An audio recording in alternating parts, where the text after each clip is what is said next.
নমস্কার বন্ধুরা, আশা করি সকলেই ভালো আছেন। তো আজকে মূলত একটি বিভ্রান্তির জবাব দেওয়ার জন্য এসেছি। সেটি হলো অহিন্দু বা বিধর্মীরা হিন্দু ছেলে মেয়েদেরকে ফাঁসানোর জন্য বিভিন্ন পরিকল্পনা করে থাকে এবং সারা পৃথিবীতে এর নামও অর্থাৎ এই প্রতারণার নামও আমরা জানি।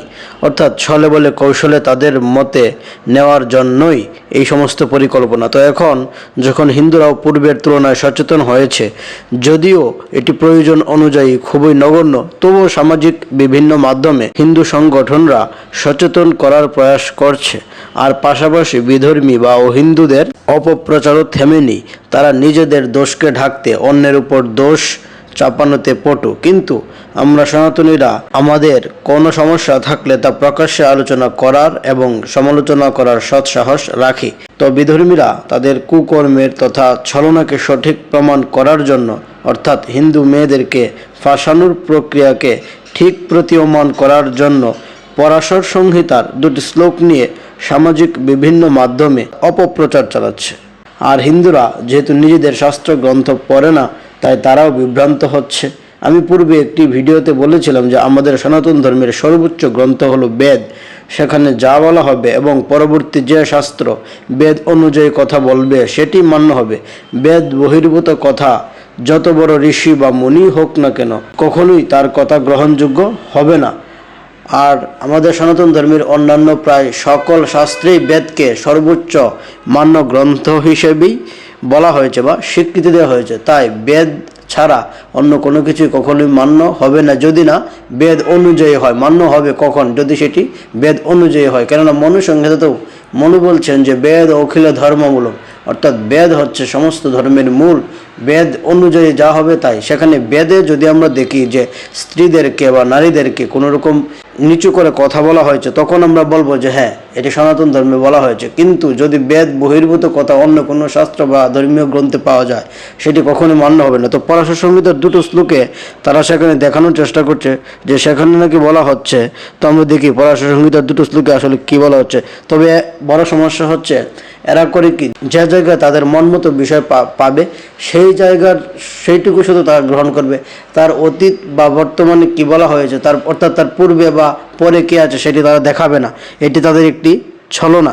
তো আমরা এই পরাশর সংহিতার সপ্তম অধ্যায়ের তারা যে শ্লোকটি বলেছে অর্থাৎ 7, 8, 9, আমরা এর একটি আগে থেকে পড়বো, অর্থাৎ আমরা 6 থেকে পড়বো। তো 6 আমি এখানে স্ক্রিনে দিয়ে দিচ্ছি, আপনারা দেখে নিন। 6 বলা হচ্ছে, আমি শুধু বাংলা সরল অর্থটা পড়ছি। সেখানে বলা হচ্ছে, অষ্টম বর্ষ বয়স্ককে গৌরী, নবম বর্ষ বয়স্ককে রোহিণী ও দশম বর্ষ বয়স্ককে কন্যা বলা যায়। ইহার ঊর্ধ্বে বয়স্ককে রজস্বলা বলা গিয়া থাকে। এবং পরবর্তীতে বলছে, অর্থাৎ পরবর্তীতে শ্লোকগুলোতে বলছে, দ্বাদশ বৎসর বয়স্ক হইলেও যে ব্যক্তি কন্যা সম্প্রদান না করে, তাহার পিতৃপুরুষগণ মাসে মাসে সেই কন্যার রজপান করিয়া থাকে। অবিবাহিতাবস্থায় কন্যা রজস্বলা হইলে তাহাকে দর্শন করিবা মাত্র তাহার মাতা পিতা ও জ্যেষ্ঠ ভ্রাতা নরকগামী হয়। এখন অনেকে বলবেন এখানে কি বলা হলো, তার মানে এখানে তো দেখা যাচ্ছে যে বাল্য বিবাহকে প্ররোচিত করা হচ্ছে। এখন হচ্ছে আমার কথা যে এই পরাশর সংহিতা, এই পরাশর সংহিতা মহর্ষি পরাশর লিখেছেন কিনা তার প্রমাণ আমাদের হাতে নেই। তবে হ্যাঁ, এই গ্রন্থটি অবশ্যই কম করে হলো 1000, 1500, 2000 বছরের পুরনো হবে। কিন্তু এই পুরনো গ্রন্থে যে কি কথা বলা হয়েছে সেই কথাকে আজ বর্তমান সময়ে এসে মান্য কখনোই না। কারণ এটি বেদ দ্বারা স্বীকৃত নয়। বেদে এরকম কোনো কথা নেই, অর্থাৎ বাল্যবিবাহ সম্পর্কে বেদে কোনো কথা নেই। তাই আমরা পরাশর সংহিতার এই শ্লোকটি মধ্যযুগীয় অর্থাৎ আজ থেকে 1000, 1500 বছর আগে ভারতবর্ষে তৎকালীন যে সমাজ ব্যবস্থা ছিল তারই প্রতিফলন স্পষ্ট দেখতে পাচ্ছি। অর্থাৎ তৎকালীন সময়ে বহিরাগত আক্রমণকারীদের কারণে ভারতবর্ষের মধ্যেও যে সমস্ত বিভ্রান্তি সৃষ্টি হয়েছিল ভারতবর্ষের মানুষদের মধ্যে, তারই প্রতিফলন স্পষ্ট দেখতে পাচ্ছে। অর্থাৎ তখন সেখানে বাল্যবিবাহ থেকে শুরু করে মেয়েদেরকে নিগ্রহ করার জন্য বিভিন্ন ধরনের শ্লোক, বিভিন্ন ধরনের মন্ত্র, বিভিন্ন ধরনের বই বা গ্রন্থ সাজিয়ে লেখে বিভিন্ন সংস্কৃতজনা ব্যক্তিদেরকে দিয়ে তৎকালীন শাসকেরা সমাজে অর্থাৎ হিন্দুদের মধ্যে বিভ্রান্তি এবং বিভেদ সৃষ্টি করত। তারই প্রকৃষ্ট উদাহরণ হচ্ছে এই পরাশর সংহিতার এই কয়েকটি শ্লোক।